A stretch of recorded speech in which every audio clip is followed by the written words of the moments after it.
একের পর এক অন্যায় করে চলেছ।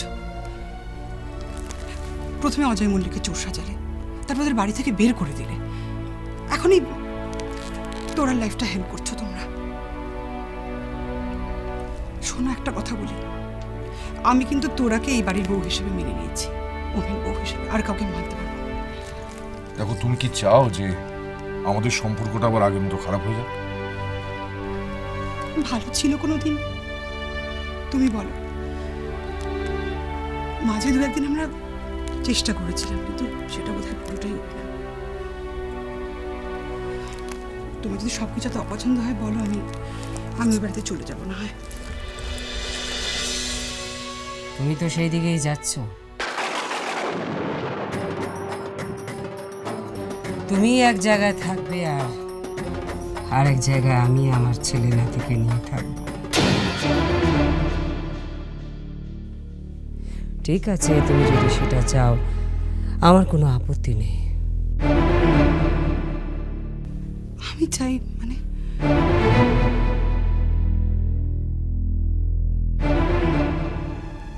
ঠিক আছে, ভবিষ্যতই বলে দেবে আমি কি চাই। তবে একটা কথা আমি এখনই বলি মা, আমি কিন্তু মল্লিক পরিবারের পাশেই থাকবো,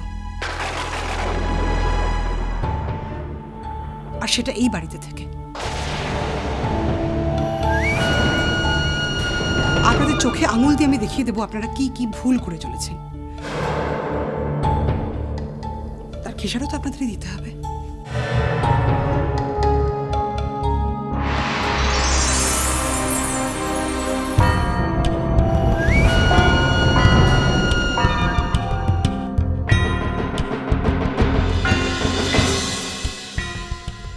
তোমার বউয়ের সাহসটা দেখে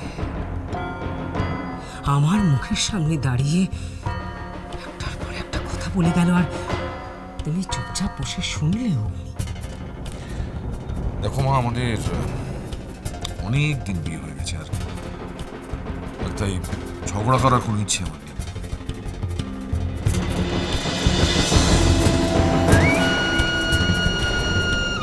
ঝগড়া করবো কেন? এমন কিছু করবো যাতে সাপও মরবে, লাঠিও ভাঙবে না।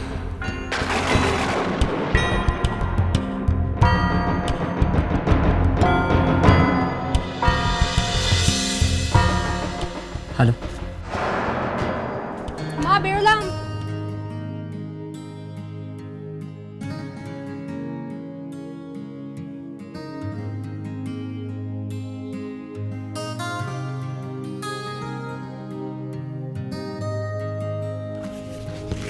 দেখি দিয়া দিগো হলো বাবা, দই কোত্থেকে পেলে? হ্যাঁ, পাবো কোথা থেকে, আবার কিনলাম। কেন মা, বেকার খরচা এই সময়, কি দরকার বলো? চুপ কর, খালি বাজে বাজে কথা, পাকা পাকা কথা শিখেছে। চাকরিটা যেন তোর হয়ে যাবে।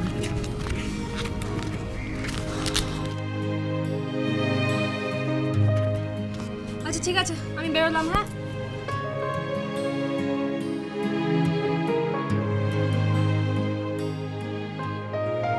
কি হলো, মুখ দেখাবে না?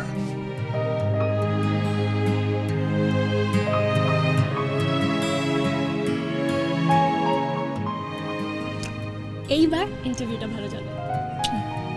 দাঁড়া, আবার আবার প্রণাম কেন? ভয়নি ভয়নি, বিয়ে করতে যাচ্ছি না। ভালো করে ইন্টারভিউটা দিস, আচ্ছা ঠিক আছে, চাকরিটা যেন হয়ে যায় এবার। টাটা। আর ঠাকুর, চাকরিটা যেন মেয়েটা পেয়ে যায়।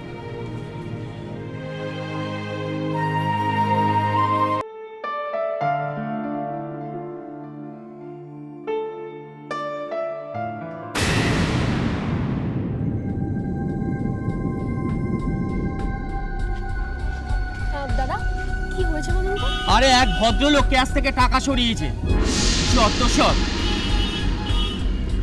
বিশ্বাস করে এই দোকানে বসিয়েছিলাম, আর আপনি কিনা এই দোকান থেকে টাকা সরালেন। শেষ করুন, আমি টাকা সরাইনি, আমি একজন ভদ্রলোক, আমি টাকা সরাবো। কত ভদ্রলোক আমার জানা আছে। ও ওই টাকা সরিয়েছে। আমি তো জানতাম না যে ও আমার নাতির দোকানেই কাজ করছে। জানলে পরে কবে ঘর ধাক্কা মেরে বের করে দিতাম। চোর কোথাকার। আরে কতবার বলবো আমি কিছু জানি না, আমি টাকা সরাইনি। বাবা এই দেখ না মা, এরা কি সব বলছে আমি নাকি টাকা সরিয়েছি। তুই বিশ্বাস কর, আমি টাকা সরাইনি, আমি টাকা বাবা সরাইনি। আমি জানি, চল চল এক্ষুনি চল এখান থেকে। আমি টাকা সরাইনি, তুই বিশ্বাস কর। সরুন, বিশ্বাস কর মা, সরুন না। নাহলে এমন মার মারতাম না। অসভ্য লাগাচ্ছে। ওই করে বারণ করেছিলাম ওই দুধের দোকানে না বসতে। না বসবে না, না বসে খাবে কি? কি লাভটা হলো? কি লাভ হলো? আর নতুন করে চোর বদনাম হলো অতগুলো লোকের সামনে। বোঝাই আমি চুরি করিনি। কে বুঝছে সে সমস্ত কথা? ছি ছি ছি ছি ছি ছি। বাবা শোনো, তুমি আজ থেকে বাড়ির বাইরে বেরোবে না বলে রাখলে। কোনো কাজ করার দরকার নেই তোমার, তুমি বাড়িতে বসে থাকবে, তোমাকে খাওয়াবো আমি। বিশ্বাস করো আমি চুরি করিনি। আমি বাবা বাবা বাবা আমি জানি, ব্যাস তুমি বাড়ি থেকে বেরোবে না, ব্যাস। কালে কালে দেখছি কত দেখবো আর ছোট গলায় চন্দ্র। আমি আসছি বাবা, বেরোলাম মা।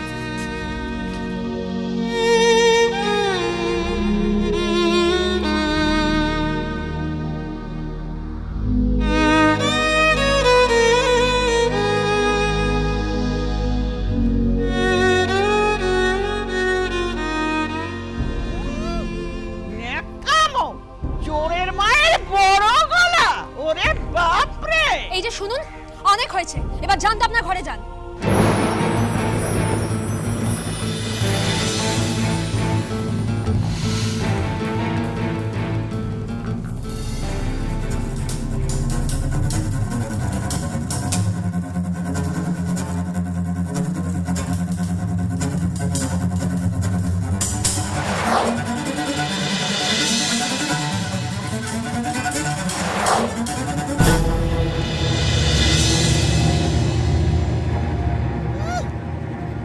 আরে গুণ বিয়ে দেবে না। আমিও দেখব তোরা কি করে এই বাড়িতে থাকিস। তোদের আমি এই বাড়ি ছাড়া করব করব করব, এই আমি বলে দিলুম। হ্যাঁ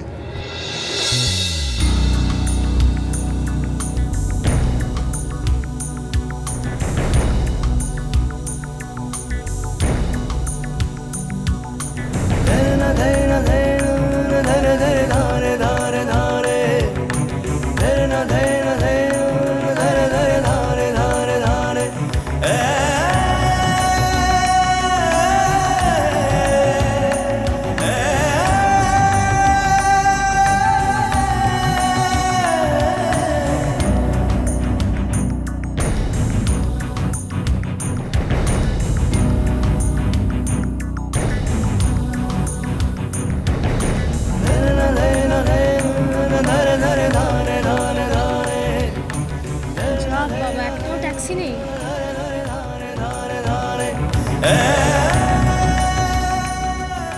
ট্যাক্সি!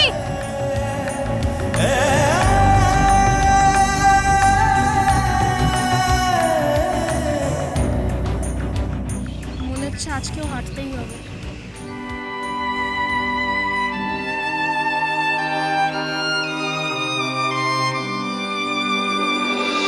ভালোবাসা